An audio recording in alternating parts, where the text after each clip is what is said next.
Bonjour et bienvenue dans cette nouvelle vidéo qui elle aussi est consacrée aux carpes. C'est la deuxième de la série, après la première qui traitait de l'historique des carpes, hein, des origines jusqu'à aujourd'hui, et avant celle qui traitera de la carpe koi de façon spécifique. Aujourd'hui, on va parler de la carpe du futur, on va pas faire un petit peu de science-fiction, on va pas aller très loin, on va traiter de ce que pourrait devenir la carpe d'ici une cinquantaine d'années. Allez, on attaque. Bon, la première hypothèse, c'est la plus probable, c'est la carte plutôt réaliste, c'est-à-dire qui s'adapte aux évolutions climatiques.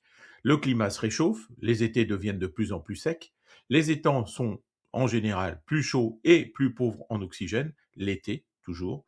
Les carpes donc vont évoluer vraisemblablement pour devenir robustes par nature et elles pourraient donc pour ce faire évoluer en modifiant leur morphologie, c'est-à-dire que leur corps deviendrait plus allongé, moins massif, pour permettre de disposer d'une meilleure dissipation thermique en quelque sorte.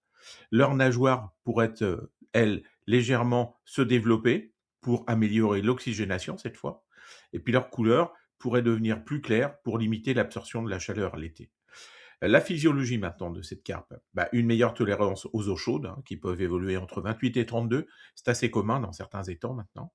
Un métabolisme plus économe en oxygène, une reproduction plus précoce dans la saison, de telle sorte pour profiter un petit peu de la fraîcheur de début de saison. Et puis le comportement, l'activité deviendrait plus nocturne. Elle serait à la recherche de zones d'ombre et de végétation, avec une alimentation qui, elle, deviendrait plus opportuniste. C'est la carpe survivante, façonnée par le nouveau climat. Que pensez-vous de cette théorie? Abordons maintenant la seconde hypothèse. La seconde hypothèse, elle va nous faire aller vers la carpe sélectionnée, la domestiquée en version 2.0 en quelque sorte. Vous le savez déjà, on en a parlé dans la précédente vidéo, les pisciculteurs et les pêcheurs influencent génétiquement la carpe. Mais d'ici 50 ans, la sélection pourrait donner, du point de vue de la morphologie, des carpes miroirs encore plus régulières. Une croissance des carpes ultra rapide, c'est-à-dire qu'elles pourraient obtenir un poids de 10 à 12 kg en seulement 5 ans. Des formes plus hautes de dos, presque comme des carpes buffles. Du côté physiologie, une meilleure résistance aux maladies. Une capacité à digérer des aliments plus variés. Une longévité, elle, encore plus accrue, entre 30 et 40 ans. Du point de vue comportemental, un poisson moins méfiant, plus de sédentarité, une meilleure adaptation au plan d'eau de pêche sportive, c'est la carpe élevée, façonnée par l'humain, en quelque sorte comme un animal domestique. Que pensez-vous de cette théorie?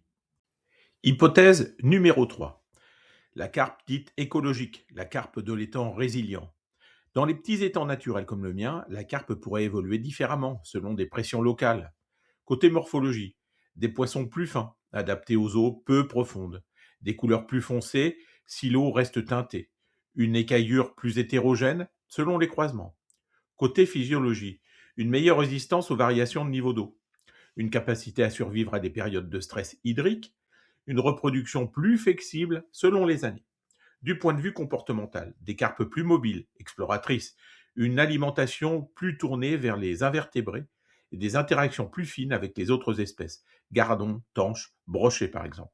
C'est la carpe locale, façonnée par l'écosystème. Que pensez-vous de cette théorie? Hypothèse numéro 4, et c'est là que l'on va tomber dans la science-fiction. Si l'on pousse l'imagination un peu plus loin, on pourrait envisager une carpe hybride naturelle, issue de croisans spontanés avec la carpe amour, la carpe buffle et le carassin, donnant des formes nouvelles, plus résistantes. Une carpe micro-évoluée, adaptée aux pollutions modernes, disposant d'une meilleure tolérance aux nitrates, ayant capacité à filtrer certains polluants, pourvue d'un métabolisme plus flexible. Une carpe mini-géante, dans certains plans d'eau riches, une jeune carpe, mais déjà anormalement massive pour son stade de développement, pourrait être, en quelque sorte, jeune avec un poids largement supérieur à la moyenne, courte et trapue. En conclusion, dans 50 ans, la carpe pourrait être un animal rustique et résilient dans les étangs naturels, un animal d'élevage optimisé dans les bassins piscicoles, un symbole écologique dans les milieux restaurés et résilients, ou encore un hybride évolutif témoin des bouleversements climatiques de notre époque.